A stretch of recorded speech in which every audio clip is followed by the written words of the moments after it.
السلام علیکم ورحمۃ اللہ وبرکاتہ۔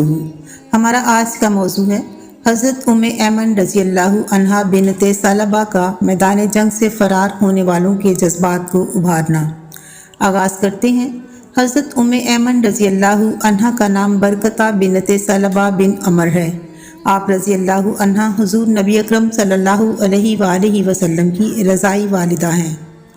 آپ رضی اللہ عنہا کا شمار ان خوش نصیبوں میں ہوتا ہے جنہیں حضور نبی اکرم صلی اللہ علیہ وآلہ وسلم کی بعثت کے بعد قبول اسلام میں تقدم کی سعادت نصیب ہوئی۔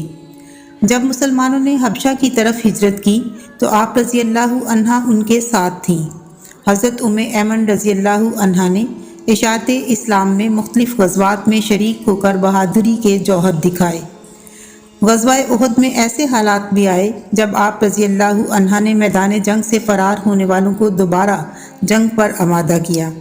السیرۃ الحلبیہ میں ہے، ان میں سے ایک گروہ مدینہ کی طرف بھاگ گیا۔ وہاں انہیں ایمن رضی اللہ عنہا ملی۔ آپ رضی اللہ عنہا نے ان کے چہروں پر مٹی پھینکی اور ان میں سے بعض سے فرمایا، یہ میرا چرخہ لے جاؤ، اسے کاٹو اور لاؤ اپنی تلواریں مجھے دے دو۔ حضرت ایمن رضی اللہ عنہا فروغ دین میں نڈر اور جرت کا روشن ستارہ تھی۔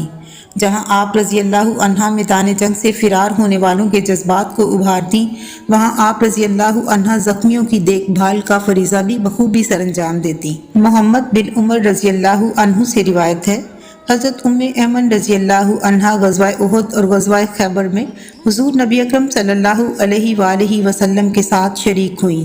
آپ رضی اللہ عنہا زخمیوں کو پانی پلاتی اور ان کی مرہم پٹی کرتی۔ حضرت ایمن رضی اللہ عنہا حضور نبی اکرم صلی اللہ علیہ وآلہ وسلم کی رحلت کے بعد نہایت مغموم رہنے لگیں۔ حضور نبی اکرم صلی اللہ علیہ وآلہ وسلم کے وصال کے 5 ماہ بعد اور بعض روایات کے مطابق دور عثمانی میں آپ رضی اللہ عنہا کا وصال ہوا۔ اس کے ساتھ ہی ہمارے آج کے مطالعہ کا وقت ختم ہوتا ہے۔ آئندہ بدھ تک کے لیے اجازت دیجیے۔ اللہ حافظ۔